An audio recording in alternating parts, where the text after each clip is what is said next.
At a certain point, Michael Jackson and the brothers Jackson kind of separated artistically. Is this a moment in your life where you're coming back together? Obviously you'll continue your solo career, but what's the big plan? What's the big picture at this stage in your life? What has been left unachieved? What would you like to do? There are a lot of surprises. Film. I love film.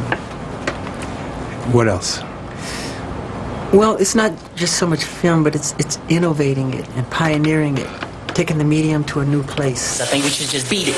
Just stop worrying and just follow me.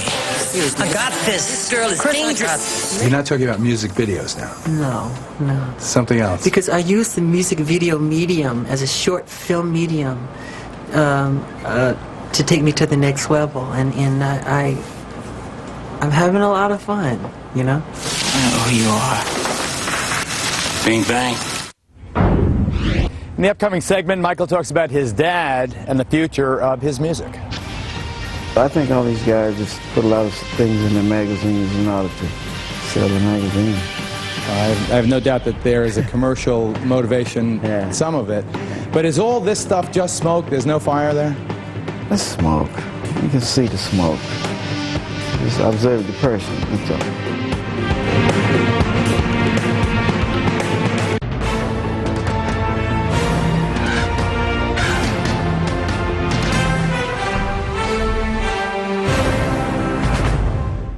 Welcome back. This segment begins with Michael's assessment of where he fits in the current music scene. Watch.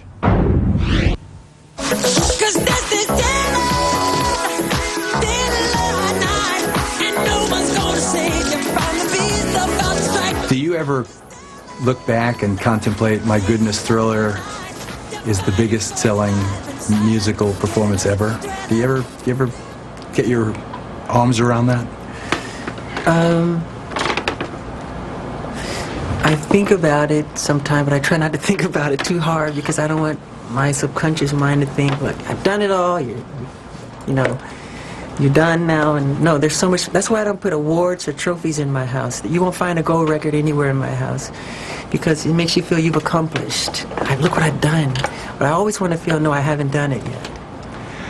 The king of pop. And now I look at, you know, some of these performers. There's 50 Cent, and there's another one, I forget his name, but they're well known because they survived, you know, violent attacks where they almost died, and they're into hip-hop kind of, you know, it's a different era now in popular music. Do you think that you'll be more like them, more urban kind of, or do you think the world will come back to more pop and traditional rock? Great music and great melodies are immortal. I don't care, you know, fashion change, culture changes, customs change. Great music is immortal. We still listen to Mozart today, Tchaikovsky, Rachmaninoff, any of them, any of the greats. Great music is like a great piece of sculpture or a great painting. It's forever, you know, for generations upon generations to appreciate forever, really. And that's I know that's a fact. On the other hand, I interviewed Barbra Streisand at one pivotal point in her career. She was going to do duets with the Bee Gees and other popular artists. She really kind of changed the tempo to surprise people. Would you ever consider more of a hip-hop approach? I've done a lot of it, in my true opinion. But I mean, kind of rappy. Where you want to rap? No, you want to give me an example? I don't really rap, but I could rap. I'm Michael Jackson. I want to say. I've written songs with rap verses in them for very famous rappers, but they're much better at it than I am. That's why I won't compete with them. Don't you appreciate, despite your isolated life and despite the fact you've been a star so long, you still have what appears to be a very profound and passionate relationship with the community? Welcome to Neverland. Hey! And Merry Christmas, and have a wonderful day, okay? Thank you! Does that support you? Does that sustain you? Do you agree with me? Yes, I do agree, because it's important to love your neighbors. But where does it come from? Where does that almost instinctive love of you come from? What do you think? I truly think it comes from my mother, and God, and the way we were raised, and the values my father instilled in us as youth. And she was always there with the Bible, teaching us. We'd go to, service all the time, like 4 times a week. I'm so glad we did that, because those values are very important. I don't know if I could have done as well without them. Do you still spend time with Mom and Dad? Yes, of course. They're not far from here right now. That's right. And what is that relationship all about? I'm so close to my mom, obviously. It's wonderful, actually. At this season in our lives, at this stage, I think you tend to appreciate who your parents are more and what they've done for you. You almost start to retract everything and where you are in your life and all the wonderful things they instilled in you. You start to see them come forth, to take fruition in your life.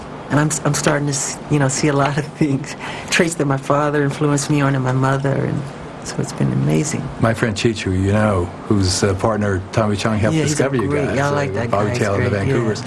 Yeah. He says as he gets older, he looks at his father's face in the mirror. Do you feel that? Are you becoming like your dad, or do you I'm see very much like my father in a lot of ways. Tell us. He's very strong. He's a warrior. He's just he's always taught us to be courageous and to be confident and to believe in our ideals, and no matter what, no star is too far to reach, and you never give up. And our mother taught us that as well, no matter what. So you're a warrior also? Absolutely. Absolutely. That's the way you see yourself? Absolutely. Tell us more about how you see yourself. How I see myself? Yeah. You have to tell me. No. I try to be kind and generous and to people, and to do what I think God wants me to do. Sometimes I pray and I say, where do you want me to go next, God? What do I do from here? So I'm very spiritual in that way. I always have been, though. It's nothing new. I'm joined here at the Santa Maria Courthouse with Ramon Bain, Michael Jackson's spokesperson. Hi, Ramon. Hi, Geraldo. How did the first week in court go? Well, it went very well. I mean, it was a long, tiring week for us. And we were all laughing today because just to think this is just the first week and we're a little tired. But I think the first week went very well. What do you think of, well, tell me why, first of all, the jury selection is postponed tomorrow or Monday? Regrettably, our lead counsel, Tom Mesereau, his sister is very ill. And he has taken some time to be with his family, and we'd like to send our prayers out to Tom. He's a wonderful person. So we'll recommence on Thursday? Yes, right now, next Thursday. How's Michael faring? Michael is doing well. This was a very busy week for him, tiring week, but he was very focused, very business, and it seemed like there were so many people surprised about that.